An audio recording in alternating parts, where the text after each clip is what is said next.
Bonjour à tous et bienvenue dans La Lettre Pro, le podcast IA. Je suis Brulatour, le rédacteur en chef de La Lettre Pro. Aujourd'hui, nous sommes le 6 juin 2025 et nous allons explorer ensemble les actualités qui marquent le monde de la radio et du podcast.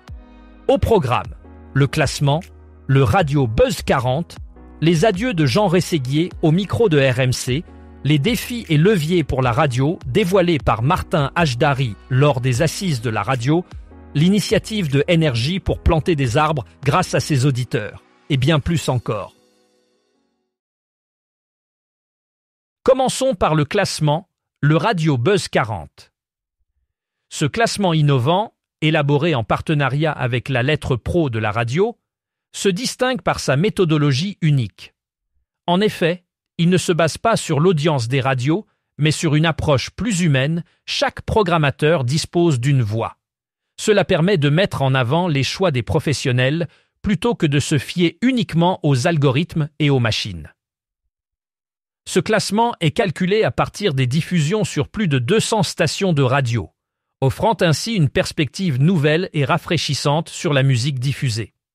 Pour les curieux, le classement complet, y compris la meilleure entrée, la meilleure progression et la plus grosse gamelle de la semaine, est disponible dans la Lettre Pro du 30 et 1 mai 2025. Jean Rességuier, une voix incontournable de la radio, tire sa révérence après 37 années de commentaires passionnés sur RMC. Avec un impressionnant palmarès de 2585 matchs commentés, il a couvert 7 Coupes du Monde et 7 Championnats d'Europe. Ce dimanche 8 juin, à l'occasion de la finale de la Ligue des Nations, Jean Rességuier commentera son tout dernier match sur l'antenne de RMC. Son départ marque la fin d'une ère pour les auditeurs fidèles qui ont partagé avec lui tant de moments intenses et mémorables du monde du football. Rességuier a su, au fil des décennies, captiver son audience par sa voix unique et sa connaissance approfondie du sport. Son départ laisse un vide immense dans l'équipe de RMC, et nul doute que ses collègues et auditeurs ressentiront son absence. Un hommage mérité pour une carrière exemplaire dédiée à la passion du football et au journalisme sportif. Lors des assises de la radio, Martin Hajdari, président de l'Arcom, a présenté un état des lieux franc et détaillé du média radio. Il a souligné les défis actuels, notamment la baisse des audiences linéaires et l'essor du Digital Audio Broadcasting Plus ou DAB+.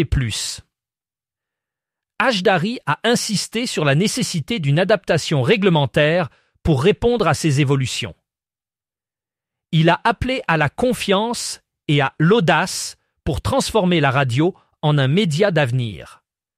Son discours a mis en avant l'importance de l'innovation et de la flexibilité pour que la radio continue de prospérer dans un paysage médiatique en constante évolution. Les assises de la radio ont ainsi été l'occasion de réfléchir sur les stratégies à adopter pour garantir la pérennité et le dynamisme de ce média cher à tant d'auditeurs.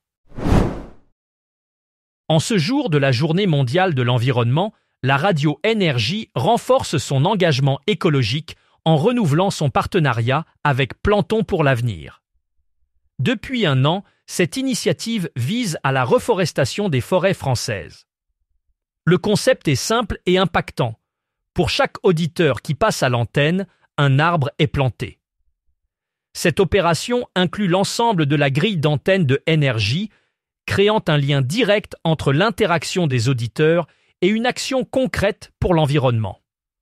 En impliquant activement ses auditeurs, Énergie ne se contente pas de sensibiliser, mais elle agit directement pour un avenir plus vert, soulignant ainsi l'importance d'une responsabilité partagée dans la lutte contre le changement climatique. 47 FM, la radio emblématique du Lot-et-Garonne, se prépare à clôturer la saison avec son 4e 47 FM Live dans une nouvelle version en toute intimité. Cet événement se tiendra le mardi 10 juin et proposera une expérience musicale unique avec 2 artistes soutenus par la station, Charlie Winston et Sylvain Dutu. environ 200 privilégiés auront l'occasion d'assister à ces performances acoustiques en live lors de cet after-work exclusif. La soirée sera rythmée par une ambiance conviviale avec food truck et buvette, offrant une occasion exceptionnelle aux auditeurs, équipes, partenaires et clients de la régie commerciale de se retrouver. Les invitations pour cet événement sont à gagner en écoutant la station entre 6h et 20h. 47 FM, membre du groupement. Les Indés Radios diffusent sur 4 fréquences dans le département, faisant de cet événement un moment incontournable pour la communauté locale. RCA, la radio et l'hebdomadaire Le Point ont uni leurs forces pour créer un numéro spécial dédié à la ville de Nantes et ses défis. Ce partenariat met la radio au cœur de l'initiative éditoriale, soulignant les problématiques locales et les initiatives en cours dans la région. Disponible en kiosque depuis le 5 juin 2025, cette édition spéciale permet de découvrir en profondeur les enjeux qui animent la ville de Nantes.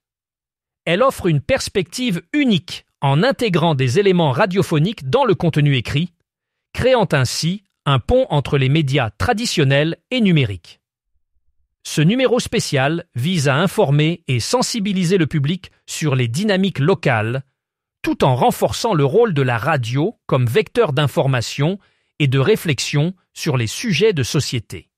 Cette collaboration exemplifie comment les médias peuvent s'associer pour enrichir le contenu et toucher un public plus large.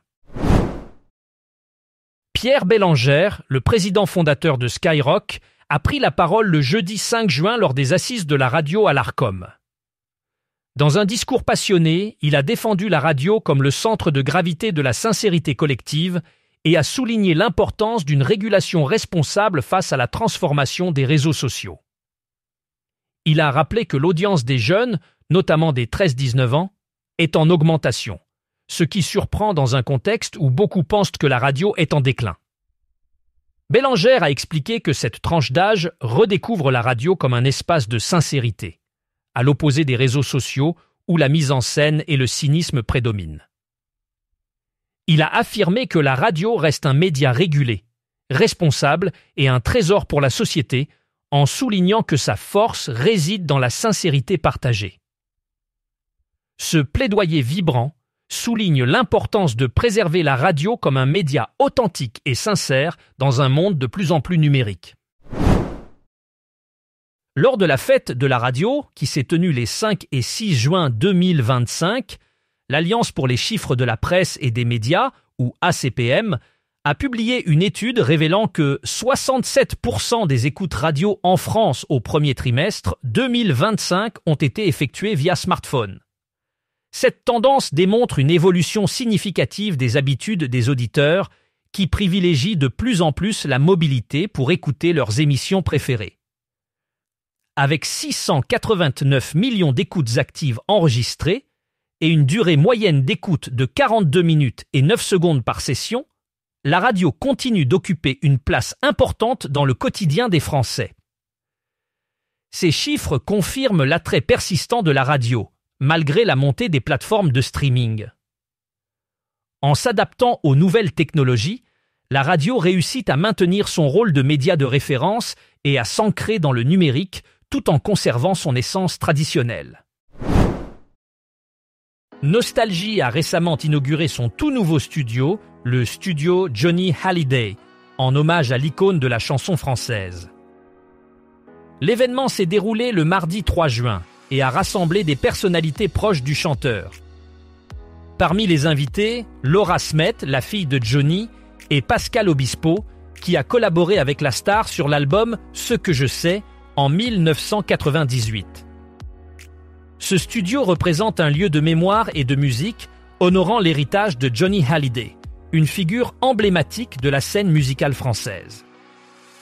C'est un espace dédié à la création et à la célébration de la carrière d'un artiste qui a marqué des générations. Pour plus d'informations sur cet événement et d'autres actualités du monde de la radio, rendez-vous sur notre site lalettre.pro, où vous pouvez également vous abonner à notre newsletter quotidienne pour ne rien manquer.